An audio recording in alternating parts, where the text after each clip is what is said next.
I have a quote I like to use. Always trust a person looking for truth. Don't ever trust the one who's found it.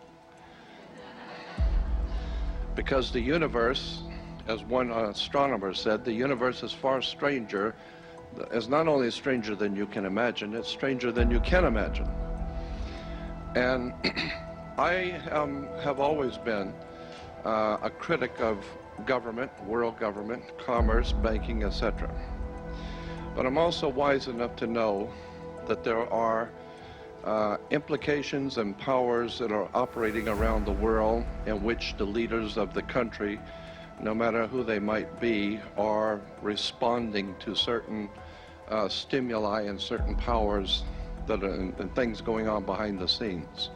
So I'm not personally condemning anyone, but I would like to see America stand for and be a better country as an example to the rest of the world of what a free people can be, and that's what I want to see.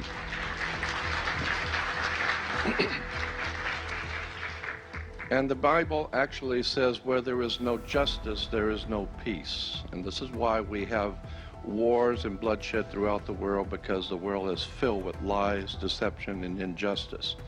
I believe America has the ability, and hopefully one day will be, a great nation again, in which people around the world will respect and honor the founding fathers' principles of the pursuit of wisdom and knowledge.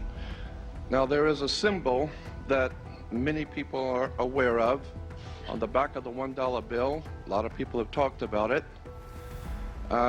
It carries with it a connotation of evil, and so I want to talk about that symbol. First of all, in the Bible book of Proverbs, and I should preface my comments today by saying many of you know that I have also been a critic of religion, and that's to put it lightly. But I have the highest of respect for spirituality. I have the highest of respect for the Bible, and I believe that if it's read correctly and understand the culture from which it came, there is a lot of very important and wisdom in it. But you need to understand the people who gave it to us, where the concepts and ideas have come from.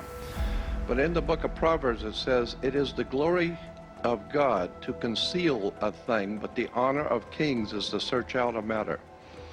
The idea is that the universe is very, very crafty, very clever, and it conceals all kinds of wonderful things, and it's good to be noble-minded to research things out.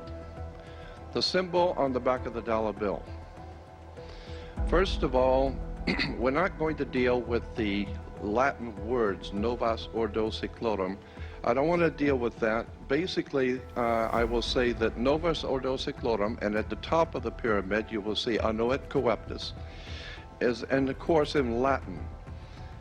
The words are in Latin because it implies a Roman Catholic modern-day conspiratorial apparatus of which I believe the Jesuits and the Catholic Church are heavily involved.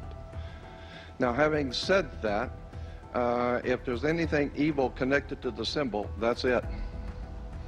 I don't believe America needs to have Roman Catholic, Jesuit, Catholic implications and domination over this country. But that's in fact what's going on right now. However, we're not going to talk about the letters. Let's go back to the symbol itself. The symbol is a pyramid, and there are all kinds of esoteric implications, of course. There are 13 layers to the pyramid. There are 72 stones on the face of the pyramid. The 72 stones stands for the 72 names of the Hebrew God in the Kabbalistic tradition. But what about the eye? Let's start with the eye and see what it means and where it comes from. Again, we know that this symbol of the eye and the pyramid has been used to express a very sinister, evil implications. And I think the way it's being used today, it probably is an evil presence in this symbol. Even the British MI5 uses the triangle, the pyramid with the all-seeing eye at the top. The Illuminati, we're also aware of the symbol with the pyramid in the eye. Now, there are articles that have been written about the Illuminati saying that it's the eye represents a secret society, and so in point of fact it does. But again, the symbol itself is an Egyptian symbol. It goes back to Egypt. So the question you have to ask, and incidentally, on the Novus Ordo Seclorum at the bottom, you will see the banner has a forked tongue. But the symbol itself goes back to Egypt. So let's take first of all the eye and look at the concept of the eye. Yes, Freemasonry has used the eye. Masonic documents use the eye. The eye has been used by CBS, of course. Now in Asia, we see the eye on temples. Disney uses it for Atlantis. But what does the symbol of the eye represent, and where did the eye originate, or where did the idea originate for the eye? What does it actually mean in the original, not how it might be used today? The eye is the Eye of Horus, the god of the sun god Horus, and he was our risen Savior. This is why the sun still comes up today on the Horus rising. We say it's on the horizon. No, it's Horus rising. And so Horus was the god of the sun. He was represented by the eye. We will see even the Horus eye inside the triangle in modern day inscriptions. Even Time Warner uses the Eye of Horus, not just the human eye, but the Eye of Horus. We see it in government documents, the actual Eye of Horus. The Eye of Horus is also known as the Eye of Amun-Ra. It represents the sun and expresses the divine omnipotence of God, the Creator. This is in the Egyptian. The eye is a primary organ of sense perception. The eye is closely connected with light, the sun, the spirit. It is a symbol of mental vision, but also the mirror of the soul. It's an instrument of soulful intellectual expression. This is what the eye actually basically meant in the ancient Egyptian, is that it symbolized intellectual and spiritual wisdom. Goes on to say that in the luster of God's eye dwelt the brilliance. So the Eye of Horus was actually the sun. And of course, if the sun was your great enlightener, it enlightened you, it brought life to you. If you follow the teachings of intellectual enlightenment, you became a pupil. This is why your eye is called, there's a pupil in your eye. Now, we move on to dictionaries. Quickly, we see that the eye is the source of light, and light symbolizes intelligence and spirit. The Dictionary of All Scriptures has an article where it talks about the eye symbolizes mental perception, discernment of ideas, the eye of intellect. Different biblical dictionaries talk about the human eye symbolizes spiritual vision. So even as these concepts were understood in Egypt, we today still use the same concepts and ideas, that the eye represents wisdom, spirituality, and enlightenment. The eye is also a privileged organ of knowledge, represents wisdom of the learned. Buddha, it was said, was trained by and enlightened by the celestial eye. Now, all of these documents and materials that I'm presenting, I'm going to put into a booklet or a pamphlet and have available for you later to read, because there's an awful lot here. In the old ancient Hittite system, Babylonian, Sumerian system, we find that the eye, again, this is even before Egypt, was represented as a single eye of the sun. And the sun was always doing battle with the prince of darkness.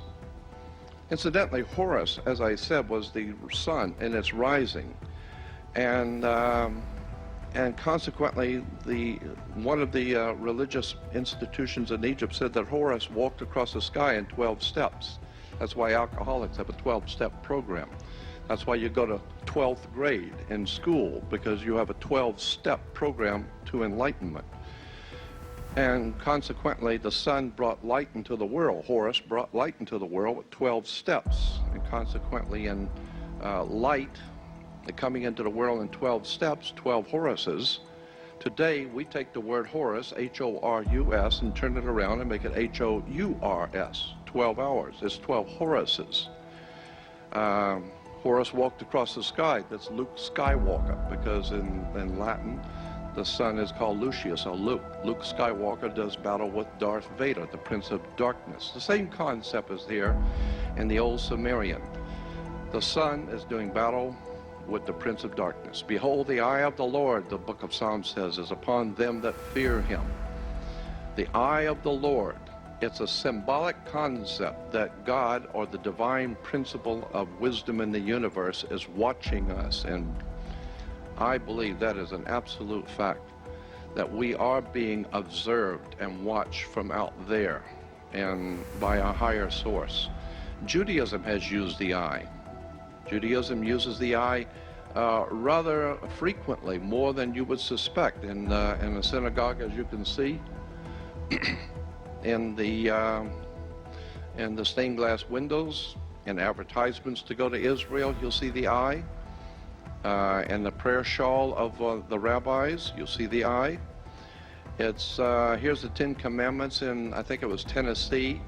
And here's, of course, Moses. This is from a Jewish reference work when Moses is going up into the mountain to get the law from God. Here's another Adam and Eve from a Jewish publication. You'll see the triangle at the top of the eye. Even Islam has gotten into the picture. Islam borrows everything from everybody, and so Islam has, of course, the eye of intellectual wisdom. The Egyptian hieroglyphic of the sun god, his arrival and victory over darkness. The sign was also used in Christian symbolism. Christianity has used the eye from day one. The symbol is a combination of a Judeo-Christian symbol. The eye is that of God, the all-seeing Father. Symbols in church. You can go into any good biblical bookstore and get these books of symbols, and you will find that the symbol of the triangle, the eye, symbolizes God the Father. Here's another one called Symbols and Their Meaning. The eye is the all-seeing eye of God. The all-seeing eye and the triangle symbolizes the presence of God. Even in churchyards in Europe and in England, you will find that the sun, or the eye of Providence, of the 19th century gravestone in a churchyard. So this symbol is well known and established in Christianity as the eye of God. Here in the Vatican, you will see on the right-hand side the Virgin Mother holding her son, God's Son, the light of the world. Of course, the sun is the light of the world. What else lights the world if it isn't the sun? And it doesn't belong to us, it belongs to the heavens. So it's God's Son, he's the light of the world. And so consequently, we have the Virgin in the Vatican, and she's caring for and holding God's Son, S-U-N, not S-O-N. English is a Germanic language. It's called Low German. English is Low German. And in the German or Germanic language, that thing which comes up each morning, which brings light into the world, is spelled S-U-N-N-E, or S-U-N, sun, from which the Europeans got the concept that your boy, your male offspring, is the light of your life. He brings light into your life and ensures life eternal for your name and your family, so he's your son. This is a very ancient symbol. God the Father, again, a Catholic publication. The Father is symbolized by the all-seeing eye of God. The eye in the triangle is a symbol of God. Here we have Jesus with the triangle and the eye above him.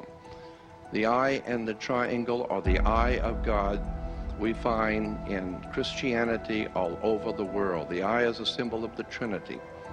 Even in the Catholic Bible. Now, I'm doing an overkill on this because I want you to understand that many times as a speaker, I am approached by people who say, well, you only showed this book or that book, you know, what else do other publications? Well, I'm going to do a damn overkill. I'm going to show you, yeah. Instead of showing you 2, I'm going to show you 40. And if you got time, I'll come back for another 40. I've done my homework for 43 years. I know what I'm talking about. But I want you to understand that it's all over the world. All you got to do is go sit down in front of in a library or sit in front of a computer and go on the web and look up eye and the triangle, and you will see it all over the world in churches, in institutions, in synagogues, in mosques. The eye and the triangle is the eye of God. Now, of course, the question has to be asked, and here we have the Pope officiating, and you'll see the triangle again. Above the Pope, you will see a close-up. Well, here is, even in Utah, the Mormon Church uses the eye, the radiant eye. In churches all over the world, as I said, we find this symbol. So we've established that the eye and the triangle is the all-seeing eye of God in the Christian tradition, in the Hebrew tradition, in the Islamic tradition.